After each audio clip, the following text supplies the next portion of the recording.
समाधान समाधान।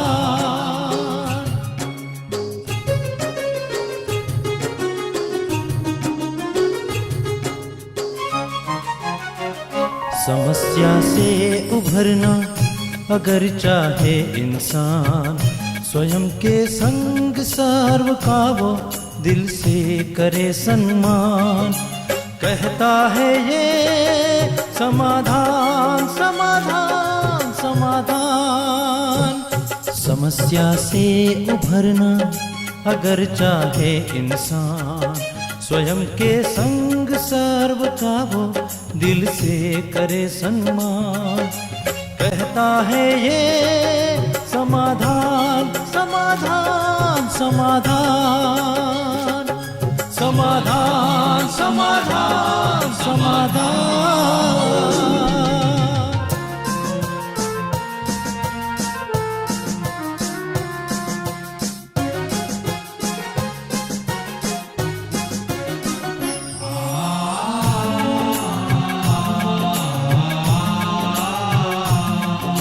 तनाव मन मुटाव की अगन से स्वयं तू संभले है इसी में शान।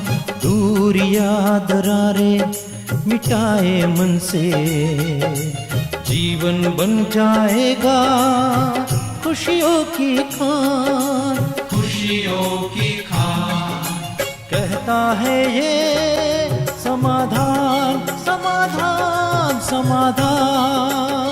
नमस्कार, आदाब, सत श्री अकाल मित्रों, स्वागत है आप सभी का खत्म हुआ व्यवधान मिल गया समाधान कार्यक्रम में, जिसमें अनुभवों का हम रसपान करते हैं। मित्रों, हम किसी एरोप्लेन में जब सफ़र करते हैं तो कितने इत्मीनान से बैठते हैं, बिना ये जाने कि उसका पायलट कौन है। जब हम किसी शिप में सफ़र कर रहे होते हैं तब भी हम आनंद ले रहे होते हैं, बिना ये जाने कि इस शिप का कैप्टन कौन है। वैसे ही जब कब हम ट्रेन में सफ़र कर रहे होते हैं तब भी हमें कोई चिंता नहीं होती, हम निश्चिंत रहते हैं, रिलैक्स रहते हैं, बिना ये जाने कि इस ट्रेन का मोटरमैन कौन है। या फिर जब हम बस में बैठते हैं, सफ़र कर रहे होते हैं, तब भी हमें किसी प्रकार की चिंता नहीं होती, हम इत्मीनान से रहते हैं, बिना ये जाने कि इस बस का ड्राइवर कौन है। लेकिन ज़िंदगी की जब बात आती है तो हम इतनी चिंता क्यों करते हैं, इतने परेशान क्यों होते रहते हैं, जबकि हमें ये पता है कि हमारी ज़िंदगी की नैया का खेवैया ऊपर वाला है, परमात्मा है। इन्हें तो हम नहीं जानते, फिर भी कितने निश्चिंत रहते हैं। लेकिन इतना तो हम ज़रूर जानते हैं अंतिम बात, कि मेरी जीवन की जो बागडोर है, नैया है, उसका खेवैया या उसका जो पालनहार है या करतार है, वो परमात्मा है। तो इस बात पे हमें अवश्य सोचने की आवश्यकता है मित्रों, ताकि यहाँ से हम अपने जीवन में निश्चिंतता ला सकें। और ऐसी ही निश्चिंतता लेकर के, ऐसे ही सुंदर अनुभव लेकर के इस मंच पर भी हमारे साथी अलग अलग स्थानों से पधारते हैं, जिनके अनुभवों को हम सुन करके बहुत आनंदित होते हैं। आज भी इस मंच पर हमारे साथ हैं राजीव कुमार गुप्ता जी, जो मुंबई से आए हैं, आप प्रोफेसर हैं, और साथ ही प्रतिमा गोस्वामी जी, जो छत्तीसगढ़ से हमारे बीच आई हैं, आप बाय प्रोफेशन टीचर हैं। आइए दोनों का स्वागत करते हैं, कार्यक्रम की शुरुआत करते हैं। आप दोनों का बहुत बहुत स्वागत है, अभिनंदन है। बहुत अच्छा लग रहा है आप लोगों को यहाँ पा करके। आप लोग इस मंच पे कैसा अनुभव कर रहे हैं राजीव जी? बहुत अच्छा लग रहा है। मैंने कभी सोचा था कि ड्रीम था कि यहाँ समाधान में कभी हम भी आए और हमारा भी अनुभव एक सपने पूरे होने जैसा है। चलिए, हमें भी खुशी हो रही है कि आप मंच में हमारे साथ हैं। प्रतिमा जी? बहुत अच्छा लग रहा है, बहुत खुशी हो रही है, क्योंकि अब तक टीवी में देखते थे, पर यहाँ आएंगे तो बहुत बड़ी आशा भी पूरी हुई है, इसलिए बहुत आनंद भी आ रहा है। चलिए, हमें भी बहुत आनंद आ रहा है, और आप लोगों के अनुभव जो आप लोगों ने भेजे हैं, हमें मेल किया था, उसे सुन करके मुझे पूरा विश्वास है कि हमारे दर्शकों को भी बहुत आनंद आएगा। शुरुआत आपसे करना चाहूँगा राजीव जी। आपने कहा था कि जब आप इस विद्यालय से नहीं जुड़े थे, उससे पहले जीवन में डिप्रेशन की स्थिति थी, बहुत उतार चढ़ाव की स्थिति थी, मन में कई प्रकार के भाव थे कि मैं ये कर लूँ या ये कर लूँ, जीवन का अंत कर लूँ। क्या स्थिति थी वो, और यहाँ आकर के कैसे वो समाप्त हो गई? मेरी स्थिति बहुत दयनीय थी, और मुझे मतलब मेरे पिताजी को कैंसर था, लास्ट स्टेज ऑफ कैंसर, और मेरी आर्थिक स्थिति भी अच्छी नहीं थी। इवन मेरे पास 50 रुपए 100 रुपए भी नहीं होते थे, तो और फिर जो बीमारी है उसके पीछे भी लाखों रुपए खर्च हो रहे थे, जो पिताजी की बीमारी में। तो बहुत मेंटली मैं डिप्रेशन में, इवन मैंने 2 बार मैंने सोचा इस दुनिया से छोड़ के ही चले जाऊं, इतना दुख। और फिर एक बार मैंने विदेश जाने के लिए भी मैं सोचा जाने का मैंने कोशिश किया कि ये चीज से मैं मुक्त हो जाऊं। तो बहुत दयनीय और बहुत ऐसा परमात्मा को बोलता था कि इतना दुख क्यों मिल रहा है, मैंने तो कभी कोई पाप नहीं किया, कभी कोई गलत काम नहीं किया। तो वो चीज। तो यहाँ आने के बाद जब आप ब्रह्मा कुमारी विश्वविद्यालय में आए, तो यहाँ ऐसा क्या मिला जिससे कि ये जो सारी तकलीफें थी या पेन थी वो दूर हुई, या किस प्रकार का आपने कुछ अभ्यास किया हो, वो जानना चाहेंगे। मुझे ज्ञान, जब मैं इस विश्वविद्यालय से जुड़ा तो एक परमात्मा की जो अनुभूति होने लगी ना, मन इतना शांत होने लगा और एक्सेप्टेंस आने लगा, और बार बार ऐसा अनुभव किया मैं शांत स्वरूप आत्मा हूँ, परमात्मा मेरे साथ है, इस परिस्थिति से भी मैं ओवरकम कर जाऊंगा। और खासकर मैं अब्राहम लिंकन का स्टोरी पढ़ता था, उसने जीवन में बहुत स्ट्रगल किए, फेल्योर हुए, और लास्ट में वो प्रेसिडेंट ऑफ यूनाइटेड स्टेट पढ़े। तो मुझे बहुत विश्वविद्यालय में आने के बाद एक पॉजिटिव जो मुझे एनर्जी मिली ना, वो शायद मुझे बहुत अच्छा, और मैंने बहुत रिसर्च किया इसके पीछे, और मैं इस पे बुक पढ़ा, मैंने बहुत स्टडी किया इसके लिए। जी। तो इस चीजों से आप फिर बाहर निकल आए। तो फिर ये मन में आया कि मैं जो सोचा करता था कि जीवन का अंत कर लूं, ये तो मेरी गलत सोच थी, जीवन तो कुछ और है, ये तो आनंद से भरा हुआ है। नहीं, बिल्कुल, ये मुझे बाद में एहसास हुआ कि ये जीवन मेरा बहुत महत्वपूर्ण है, और परमात्मा ने मुझे ये अमूल्य गिफ्ट दिया है, तो इसको हम व्यर्थ ना गमाएं, और यह जीवन का कुछ पर्पस है। तो इसके लिए मैं सबसे पहले परमात्मा को भी धन्यवाद दूंगा कि उन्होंने मुझे इस जो मुश्किल घड़ी, मेरी स्थिति बहुत दयनीय थी, और मैं मानसिक इतना परेशानी से और मैं निकल पाया, तो वो मेरे लिए बहुत अद्भुत। तो ये जो डिप्रेशन की स्थिति थी या आर्थिक स्थिति थी राजीव जी, क्या इसमें भी मदद मिली इस ईश्वरीय ज्ञान का बाहर आने में? बिल्कुल मिली, क्योंकि मेरे पिताजी को आप सोचो लास्ट स्टेज ऑफ कैंसर था, और मेरे पास पैसे नहीं थे, और मुझे रिलेटिव सब भी टॉर्चर करते थे, और मेरा छोटा सा उसमें बिजनेस था, तो बहुत मेरी हालत बहुत दयनीय थी, और मैं बड़ा था तो सबसे बात भी सुनना पड़ता था। तो फिर क्या है, जब ये ज्ञान मिला, और खासकर कर्म का जो ज्ञान मिलता है कि इस पिछले जन्म का मैंने कुछ बुरा किया, तो उसका वो हिसाब किताब के रूप में मिला, तो इससे क्या एक्सेप्टेंस मिला, मन शांत हुआ, सिचुएशन को एक्सेप्ट किया, ड्रामा में थोड़ा निश्चय हुआ, तो इस धीरे धीरे मुझे एक रास्ता नजर आया कि मैं इससे ओवरकम कर सकूं। बिल्कुल, तभी तो आप कंप्लीटली इससे बाहर हैं, जीवन का आनंद ले रहे हैं। आपके चेहरे की मुस्कान इस बात की गवाही है कि अब आप जीवन का संपूर्ण आनंद ले रहे हैं। बहुत खुश हूँ, और परमात्मा को हमेशा हर पल धन्यवाद देता हूं। चलिए, ये हम सब के लिए बहुत सुंदर बात है कि आप इस विद्यालय से जुड़ने के पश्चात इतनी सुंदर स्थिति तक हैं, और ऐसी ही खुशी और आनंद दूसरों को भी प्रदान करते रहें। प्रतिमा जी, आपने भी अपनी बातें लिखी थी कि विद्यालय से जुड़ने से पहले जीवन कुछ और था, मानसिक स्थिति कुछ और थी, परिवर्तन हो गया, क्या ऐसा मिला यहाँ? जी, पहले मैं बहुत ज्यादा फील करती थी किसी की किसी भी बात को, और हर छोटी छोटी बात पे रो देती थी जी। लेकिन जब मैं यहाँ आई, इस ईश्वरीय विश्वविद्यालय से जुड़े, और यहाँ जो मेडिटेशन सिखाया जाता है उसका मैं नित्य अभ्यास जब करने लगी, तो बिल्कुल मैं लाइट होने लगी। और जब से मैं इसका अभ्यास कर रही हूँ, तब से आज तक तो मुझे नहीं लगता किसी भी बात से मेरे आंख में आंसू आई हो। अच्छा। जी। चलिए, आपके आंसू समाप्त हो गए। हाँ। बड़ी हो चाहे छोटी हो, कोई भी बात हो। जी। चलिए, बहुत सुंदर बात है कि अब आंसू नहीं है लेकिन खुशी है, और हम सभी यही चाहते हैं कि जीवन में खुशियां ही खुशियां हो, आंसुओं के लिए कोई स्थान ना हो। राजीव जी, आपने विशेष पढ़ाई की बात लिखी थी, आपने नेट क्लियर किया, जो एक बहुत बड़ी उपलब्धि है, और आपने विशेष ये भी कहा कि जो समाधान प्रोग्राम देखने के बाद आप भाई साहब जो अभ्यास बताते हैं, विजुअलाइजेशन की टेक्निक हो या स्वमान की, वो यूज किया। तो आपने क्या विशेष किया? क्योंकि बहुत सारे ऐसे विद्यार्थी हैं जो चाहते हैं कि हम ऐसे जो बड़े एग्जाम हैं, नेट है, गेट है, वो सब क्लियर करें। क्या विशेष आपने प्रैक्टिस किए थे जिससे सफलता मिली? मेरी तैयारी उतनी अच्छी नहीं थी, लेकिन मैंने प्रैक्टिस क्या किया कि मैं सफलता मूर्त आत्मा हूँ, और मैं विशेष जब एग्जाम में गया ना, अपने आप को बहुत शांत किया, और लगा, मैंने ऐसा सोचा कि ये जो सब कुछ मुझे आ रहा है और मेरा ये जरूर क्लियर होगा, और भगवान मेरे साथ। और फिर मुझे बिलीव नहीं हुआ कि जब रिजल्ट आया तो मैं देखा कि मेरा क्लियर है। अच्छा। तो क्योंकि बहुत लोग इवन 2-3 साल मेहनत करते हैं, कितने अटेम्प्ट लेते हैं, उसके बाद उनका एग्जाम तो क्या आपका ये पहला ही अटेम्प्ट जी था? मेरा पहला अटेम्प्ट में सिर्फ कुछ ही महीने, 2-3 महीने हार्डली मैंने तैयारी किया होगा जी। थोड़े बहुत पढ़े और मैंने अपना सोचा बेस्ट देना है मुझे, बाकी रिजल्ट जो आए मुझे। तो आपने विशेष प्रैक्टिस क्या की थी? जैसे आपने लिखा कि मैं विजुअलाइजेशन टेक्निक जो भाई साहब बताते हैं उनकी मैंने प्रैक्टिस की थी या स्वमान का अभ्यास किया था, क्या इनमें से विशेष क्या आपने किया मैंने था? एक पॉजिटिव, एक मुझे थोड़ा नेगेटिव चल रहा था कि मैं इतना क्लियर, एक पानी चार्ज करके पीना है जी। एक उसका भी प्रयोग किया।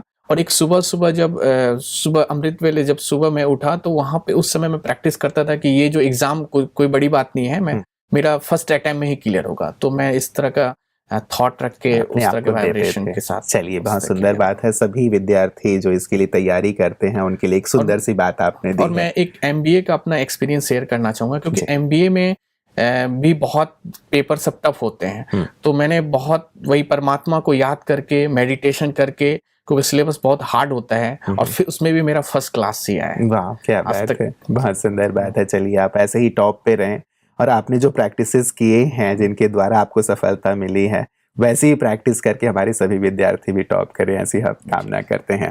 प्रतिमा जी, आपने अपनी एक बीमारी की बात कही थी जो बहुत ही कम लोगों को होती है और पाया नहीं जाता, कहा जाता है कि मतलब लाखों में या करोड़ों में शायद ऐसा कुछ होता है। तो ये क्या तकलीफ थी और इसमें क्या योग का अभ्यास आपने किया जिससे कि इसमें आपको मदद प्राप्त हुई? जी, मुझे टकायाशु आर्टरीज की प्रॉब्लम थी। इसमें क्या होता है कि जो हमारी आर्टरीज होती है वो जगह जगह पे सिकुड़ जाती है जी। और हमारे शरीर का कोई हिस्सा होता है उसमें जो पल्स रेट है वो बिल्कुल कम हो जाती है। तो मुझे ये 2-3 साल से प्रॉब्लम थी। सभी डॉक्टर्स को दिखाया लेकिन वो हैंडल नहीं कर पाए। फिर रायपुर के भी डॉक्टर ने मुझे वेल्लोर रेफर कर दिया जी। फिर वहाँ उन्होंने बताया कि ऐसा प्रॉब्लम है और उन्होंने कहा सर्जरी करना पड़ेगा। और उन्होंने कहा एक सर्जरी नहीं, 4-5 सर्जरी करने पड़ेंगे और एक सर्जरी में 5 से 6 लाख लगेंगे। और हम मध्यम वर्ग थे तो हमारे लिए वहन करना इतना आसान नहीं था। फिर मैंने समाधान तो रोज देखते ही हैं, तो भाई जी जो बताते थे अभ्यास स्वमान का, फिर मैंने भाई जी से बात भी की। तो फिर भाई जी ने बताया कि स्वमान का अभ्यास तो मैं मास्टर सर्वशक्तिमान का अभ्यास करती थी और करती भी हूँ, और विशेष ब्रेन और हार्ट को रोज चार्ज करते हैं। और जो भी डॉक्टर देखते थे वो एकदम शॉक्ड रहते थे कि ये खड़ी कैसी हैं, क्योंकि मेरे लेफ्ट हैंड में इस बीमारी में कोई खड़ा भी नहीं हो सकता ऐसा। मेरे और 2-3 जगह ब्लॉकेज भी हैं मेरे, इसलिए सारे डॉक्टर बिल्कुल शॉक्ड है। वो तो यकीन भी नहीं कर पा रहे थे कि मैं कैसे खड़ी हूँ। तो मैं राजयोग का भी रोज अभ्यास करती हूँ और पानी चार्ज करके भी पीती हूँ और स्वमान का भी अभ्यास करती हूँ। और मैं आयुर्वेदिक डॉक्टर से भी बिलासपुर में ट्रीटमेंट ले रही हूँ। तो अभी मुझे 4 महीने हुए हैं ट्रीटमेंट लिए हुए और बहुत अच्छा मैं रिकवर कर रही हूँ, उन्होंने कहा। और वो जो सुबह उठते हैं रात तक वर्क भी करते हैं, बिल्कुल एनर्जेटिक और कोई प्रॉब्लम नहीं है। चलिए, बहुत अच्छी बात है। डॉक्टर्स के लिए भी एक नई चीज होगी कि आखिर ये पेशेंट कैसा है। ये तो 8वां अजूबा लग रहा है कि ऐसी स्थिति में भी। तो आपको क्या लगता है कि आप जो मेडिटेशन कर रही हैं, विशेष चार्ज कर रही हैं अपने पूरी बॉडी को मेडिटेशन से, ये उसका इफेक्ट ज्यादा है या अब जो आपने आयुर्वेद लेना शुरू किया है उसका इफेक्ट ज्यादा है? नहीं, क्योंकि हमको बताया जाता है मेडिटेशन में कि हम पॉजिटिव संकल्प करें, क्योंकि हमारे मन में बहुत ही ज्यादा एनर्जी पावर है। तो जब हम संकल्प करते हैं, मुझे लगता है कि ये राजयोग के अभ्यास का ही है और जो हम स्वमान का अभ्यास करते हैं, दवाई का भी हो सकता है लेकिन 90% इसका ही है, मुझे विश्वास है। जी जी, चलिए, हमारी ढेर सारी दुआएं और शुभकामनाएं हैं हमारी सभी दर्शकों की भी कि आप जल्दी से जल्दी ये जो तकलीफ है उससे पूरी तरह से बाहर आ जाएं और अभी भी आपके चेहरे में जो मुस्कान है वो मुस्कान हमेशा ही आपके चेहरे पे खेलती रहे। राजेश जी, एक विशेष चीज, हम लोगों ने नेपाल के भूकंप की बात सुनी थी कि बहुत ही भयंकर सा भूकंप और लगातार कई दिनों तक, और उस दरमियान आप वहां पे थे। सबकी मनोस्थिति ऐसे में तो डगमग रहती है। हम सुना करते थे लोग घरों में सो भी नहीं रहे हैं, मैदान में आ गए हैं, कोई अपने घर में नहीं जा रहा है और मौसम भी खराब था। आप उस समय वहां पे थे, तो आपकी मनोस्थिति कैसी थी? आपको क्या लगता है कि ऐसे समय पे क्या ये जो आध्यात्म है वो हमारी मदद करता है? कितनी मदद करता है? बिल्कुल, मेरा जो नेटिव प्लेस है एकदम नेपाल से सटा हुआ है, सिर्फ 12 किलोमीटर है जी। और मैं अपने नेटिव प्लेस में ही था और जो भूकंप के झटके मुझे लगता है 1 महीने में 4 से 5 झटके आए और मेरे पेरेंट्स भी घर पे नहीं थे, मैं पूरा अकेला। जी। और जो लोग थे एकदम डर के मारे डरे हुए थे, कोई घर से बाहर मतलब कोई मैदान में जा रहा है, सबको अपने अपने डर की, फैमिली की चिंता हो रही है। जी। और मुझे क्या, एक जैसे ये राजयोग या ये परमात्मा की ऐसी ब्लेसिंग कहें, एक निश्चिंतता थी कि जो हमारा जो भी होगा अच्छा होगा, क्योंकि परमात्मा हमारे साथ है। तो ये चीज राजयोग का अभ्यास से मन बहुत मेरा शांत रहा और इतने भूकंप में भी मेरी स्थिति डगमग नहीं हुई। जी। जो कि इतने भूकंप में लोग तरह तरह के कि पता नहीं क्या होगा, अगले पल भी लग रहा था कि कुछ हो जाएगा, कल जी, भूकंप जी, आएगा। जी, जी। बिजली के तार मैंने देखे, पोल वगैरह देखा हिलते, मेरी घर है 4 फ्लोर की, तो उस घर को मैंने ऐसे ऐसे हिलते देखा ओहो। और अपने रिलेटिव सबको इतना डरते हुए देखा ना, और मैं एकदम निश्चिंत शांत होके उससे बाहर निकला और सब एकदम डरे हुए हैं, सब मुझे खोज रहे हैं, अरे तुमको डर नहीं लगता? मैं बोला मुझे क्यों डर लगे, जिस दिन पर जाना रहेगा इस दुनिया से तो चला ही जाऊंगा, चले जाएंगे। हाँ, उस दिन कोई रोक नहीं सकता। तो फिर तो क्या परमात्मा के साथ का विशेष ऐसे समय पे अनुभव भी था कि नहीं वो साथ है, तो फिर डरने की क्या बात है? बिल्कुल सही है। ये राजयोग के अभ्यास से जी। परमात्मा की शक्ति इतना मेरे अंदर समाई हुई थी और इतना मैं कंबाइन अनुभव करता था कि मुझे डर ही नहीं लगता था। जो कि लोग इतने, मेरे अंकल, मेरे रिलेटिव मुझे खोज रहे थे, अरे तुम इतना शांत कैसे हो? मैं बोला अरे मेरे साथ भगवान है, मेरा कुछ नहीं होने वाला है। जी जी। तो ये चीज बहुत अच्छा। बिल्कुल बिल्कुल, इसने सुंदर अनुभव दिया आपको। एक्सीडेंट की भी बात आपने राजीव जी लिखी थी कि कुछ एक एक्सीडेंट ऐसा हुआ जिसमें से भी निकलना शायद थोड़ा सा कठिन था, लेकिन एक सहज रूप से, जैसे कहते हैं कि सूली से कांटा हो गया हो या परमात्मा ने मदद की हो, वो अनुभव भी जानना चाहिए। जी, मेरा 2013 में जून महीने में मैं लेक्चर के लिए अपने बाइक से निकल रहा था जी। और फिर दूसरी दिशा से एक गाड़ी, बाइक वाले ने आके मुझे भीषण ढंग से उड़ा दिया, मैंने रोड पे ही, और मैं दूसरी जगह फेंका गया। और इतना मेरा दर्द था, मेरा इतना चुभ गया था मेरे पैर में, वो जो बाइक पर था वो पूरी चला गया, पैर मेरा फूल गया और मुझे बहुत ये हुआ। और सब लोग उसको, वो डर गया, वो जो सोच रहा कि इसको ये डेथ हो गया या क्या हो गया, नहीं हो गया, वो भाग रहा था, तो सब लोग ने इसको पकड़ा। तो मैंने उसको कहा कि ठीक है, इसको माफ कर दो, इसकी मतलब कोई बात नहीं। और फिर जब मैं राजयोग का अभ्यास किया तो मुझे दर्द था, परमात्मा की ऐसी कृपा हुई, धीरे धीरे धीरे मेरा 1 महीने के अंदर पूरा जो दर्द है एकदम बहुत समाप्त हो गया। तो इसके लिए मैं भगवान को बहुत बहुत धन्यवाद देता हूँ। चलिए, मतलब उनकी असीम कृपा आपके ऊपर है, क्योंकि आप मेडिटेशन करते रहते हैं। लेकिन उस समय जबकि ये एक्सीडेंट हुआ, दुर्घटना हुई, तब की मन की स्थिति क्या थी और कैसा लगा कि क्या भगवान ने मुझे गोद में ले लिया है, संभाल लिया है, मुझे कोई चोट नहीं आई है? कैसी अनुभूति थी तब? तो जब मेरा एक्सीडेंट हुआ तब सब लोग उसको मारने के लिए, ऐसा क्योंकि उसकी गलती थी, सबने देखा, तो मैंने उसको बोला छोड़ दो। फिर मुझे ज्ञान, जब इस विश्वविद्यालय में ज्ञान में समझ में आया कि कर्म का गहन गति, क्योंकि किसी जन्म का हिसाब किताब चुकता हुआ, और फिर परमात्मा का जो याद किया ना, जो मेरा दर्द इतना असहनीय दर्द था, मेरा एकदम पैर पूरा फूल गया था, मैं पूरी तरह से बेड पे था, तो वो मुझे ओवरकम किया। फिर पॉजिटिव उनका साथ का अनुभव, फिर मैं ध्यान किया,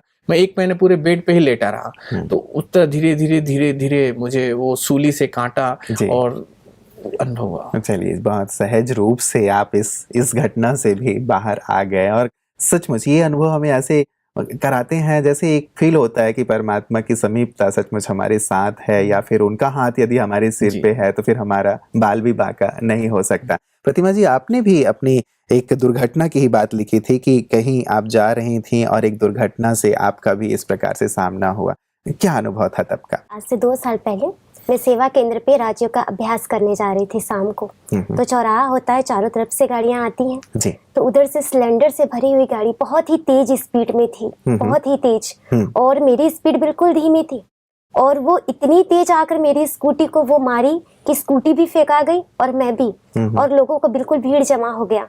लेकिन चूंकि मैं सेवा केंद्र जा रही थी और मैं भगवान को याद करते हुए जा रही थी, और मुझे बस हाथ में थोड़ा सा खरोच आया था, और लोगों ने उस भाई को इतना घेर रखा था और इतना उनको आश्चर्य हो रहा था कि मुझे कुछ भी नहीं हुआ था।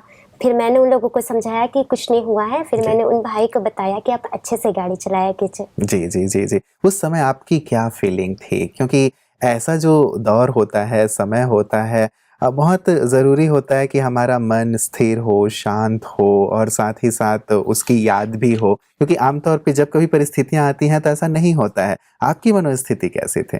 जब ऐसा हुआ तो थोड़ा सा मुझे डर लगा, जब स्कूटी गिरा तो जी। फिर मैंने अपने आप को देखा तो मैंने सबसे पहले भगवान को थैंक्स कहा, क्योंकि स्कूटी को भी कुछ नहीं हुआ था और मुझे भी बस हाथ में हल्के से खरोच आए थे, जी। बाकी और कुछ भी नहीं हुआ था। ये तो एक्सीडेंट तो इतना भयानक था कि बचना ही मुश्किल था, बहुत जी। ही तेज स्पीड में वो गाड़ी थी। जी जी जी जी, चलिए मतलब ईश्वर ने एक नवजीवन आप दोनों को ही प्रदान जी, किया जी। है कि आप इस जीवन से औरों को भी सुंदर संदेश और औरों को भी सुंदर खुशियां बांटते रहें। चलिए पुनः आपके पास आना चाहूंगा राजीव जी, आपने एक विशेष चीज लिखी थी कि पापा को कैंसर जो हुआ था, जिसका जिक्र आपने पहले भी किया, किस प्रकार से आपने उन्हें अपने योग के द्वारा या मेडिटेशन के द्वारा मदद प्रदान की? मेरे पिताजी को 2003 में बोन कैंसर था, लास्ट स्टेज। जी।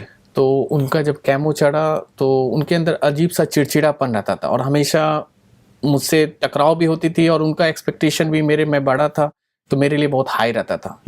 और फिर मैंने उनके लिए थोड़ा सा प्रयोग किया। मैंने 21 दिन सुबह सुबह उनको शकास दिया, वाइब्रेशन, अच्छे वाइब्रेशन दिए और फिर देखा जो उनको पहले जो चिंता थी, उनके 21 दिन के बाद उनके आंखों से आंसू गिरने लगे और बोले आप तो बहुत डिवाइननेस का उनको मेरे अंदर अनुभूति हुआ और जो उनकी मेरे लिए जो चिंता करते थे, मेरे जो ये करते थे, तो उनको मन शांत हुआ। तो ये बहुत अच्छा, मतलब और संबंध भी बहुत अच्छे हुए जो मेरे पिताजी से बहुत टकराव हो रहे थे। जी जी जी। तो वो भी तो ये विशेष योग के अभ्यास विशेष से योग का आपने ये प्रयोग किया। किया। उनकी बीमारी पे कुछ असर हुआ जी, इसका? बीमारी भी उनकी, जो कि आप समझ सकते हो, कैंसर लास्ट स्टेज 2003 में डायग्नोसिस है। और फिर मैंने बराबर उनके लिए, जब भी मैं विश्वविद्यालय से जुड़ा जी। तो मैं हमेशा कोशिश करता था। और उनका बीमारी सोचिए अभी कुछ महीने पहले ही एक्सपायर किए, 14 साल रहे। तो ये बीमारी में लोग 1 साल भी नहीं टिकते हैं, इतना जी, गंभीर, और वो भी लास्ट स्टेज ऑफ कैंसर था। तो मैंने हर एक दिन उनको सुबह उठ के परमात्मा के साथ उनके लिए वाइब्रेशन दिए और इसका परिणाम हुआ कि उनकी जो बीमारी थी वो धीरे धीरे धीरे बहुत कम हो गई और इतने वर्ष वो अपने जीवन में निकाल। क्या दर्द में भी कमी आई? क्योंकि ये भी एक महत्वपूर्ण पहलू होता है कि चलिए तकलीफ तो वो है, बीमारी है, लेकिन उससे जो व्यक्ति सफर कर रहा है या तकलीफ जो हो रही है, उसमें भी क्या आपने देखा कि कमी आई और वो उतनी ज्यादा परेशान नहीं हुए जितने कि इस बीमारी में लोग हो जाते हैं? जी जी, बिल्कुल। मैंने जब सकाश दी, जो पहले उनका देखते थे चिड़चिड़ापन, गुस्सा, वो सब मेरे ऊपर निकल रहा था। और फिर जब मैंने सकाश देना चालू किया तो फिर देखा उनका व्यवहार थोड़ा मेरे लिए पॉजिटिव धीरे धीरे धीरे होते लगा। तो इससे बहुत अच्छा उनके व्यवहार में एक रिलेशन जो फादर और सन का होता है, तो वो बहुत अच्छा एक रिलेशन बनने लगा। जी जी जी, चलिए ये भी एक सुंदर सी बात है कि कैसे संबंध हमारे सहज हो जाते हैं और साथ ही सामने वाले को ऐसे समय पे हमारा योग या फिर हमारी शुभ भावनाएं, अच्छे वाइब्रेशन से मदद कर सकते हैं। और मैं सबको एक संदेश भी देना चाहूँगा, क्योंकि मैं बहुत हाईली डिग्री भी लिया और मैंने बहुत रिसर्च किया ये मतलब इस ब्रह्मा कुमारीज के ऊपर में मैंने बहुत सारे बुक पढ़े। योग के ऊपर भी मैं, एक पाम बीच है उसके ऊपर भी मैंने प्रयोग किया। तो मैं यही पाया कि अगर हम योग सही ढंग से और एकाग्र होके अगर 21 दिन 11 दिन जैसे हमारी सुविधा है अगर हम करते हैं तो वो चीज में हमें जरूर से जरूर सफलता मिलती है। और इसके लिए मैं परमात्मा को धन्यवाद देता हूँ और सूरज भाई जी से भी मैं जब भी कभी भी समय मिलता है तो जरूर मिलता हूँ और आपसे भी मिलता हूँ।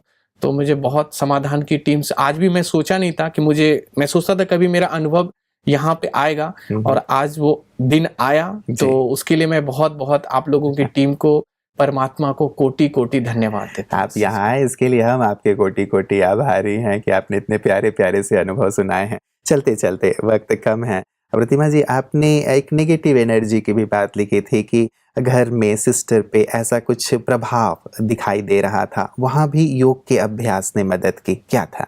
जी, उनके अंदर बहुत ही ज़्यादा नेगेटिव एनर्जी व्याप्त हो गया था। मतलब घर की स्थिति इतनी खराब हो गई थी कि हर किसी को डर लगता था उनके सामने जाने से और उनके संकल्प भी बहुत नेगेटिव हो गए थे। वो छोटी छोटी बातों पे कहती थी मैं सुसाइड कर लूँगी, इसलिए सारा घर ही दहशत में था। फिर जब समाधान में भाई जी जो बताते हैं, मैंने 7 दिन का अभ्यास किया और उनको पानी चार्ज करके मैंने दिया और मैं परम पवित्र आत्मा हूँ स्वामान से। फिर उनको जब पॉजिटिव एनर्जी दिया तो वह 7 दिन बाद ही वो हल्की हो गई और पूरा ही माहौल बिल्कुल लाइट हो गया और घर में जैसे एक खुशी का सैलाब उमड़ गया। जी जी जी। फिर तो कभी उनको ऐसी तकलीफ नहीं हुई? नहीं, अब उनको कोई तकलीफ नहीं, क्योंकि हम रोज अभ्यास करते हैं घर में राजयोग का, तो घर का माहौल भी बहुत अच्छा है, बिल्कुल बहुत लाइट। सुंदर बात है। चलिए, आप लोग यहाँ पे आए और इतने प्यारे प्यारे से अनुभव आप लोग सुना रहे हैं। इच्छा तो नहीं हो रही है कि आप दोनों को छोड़ें, यहाँ से जाने दें, लेकिन वक्त इजाजत नहीं दे रहा है। आप लोगों का यहाँ आने के लिए, अनुभव सुनाने के लिए बहुत बहुत शुक्रिया। आपको भी बहुत बहुत बहुत शुक्रिया। मित्रों, इन अनुभवों से सचमुच जीवन परिवर्तित हो जाता है और ऐसा लगता है कि बड़े से बड़ी तकलीफों को भी दूर किया जा सकता है, या कम से कम अपने मन को शांत और स्थिर तो रखा ही जा सकता है, प्रसन्न रखा जा सकता है, जिसकी कामना हम करते हैं। यदि जीवन में हम जो भी चीज़ें प्राप्त करना चाहते हैं, उपलब्धि प्राप्त करना चाहते हैं, और उसके बाद जो एंड रिजल्ट हम चाहते हैं वो यही है कि हम शांति, आनंद या सुकून से रहें। आध्यात्म ये सहज कर देता है, चाहे परिस्थितियां हैं या नहीं भी हैं। तो क्यों ना हम भी इस मार्ग पर चलते हुए अपने जीवन को सुकून से भरते चलें। और हाँ, ऐसे ही सुंदर अनुभव यदि आपके पास भी हैं, आप हम तक अवश्य प्रेषित करें। ये मंच आपका इंतजार कर रहा है। अपना ख्याल रखिएगा। कल पुनः आपसे मुलाकात होगी। नमस्कार। धैर्य और दृढ़ मनोबल से कर दे तू पल भर में मुश्किलें आसान, कतनी समकरनी के पावन जल से स्वर्ग बन जाएगा सारा ये जहान, सारा ये जहान। कहता है ये समाधान समाधान।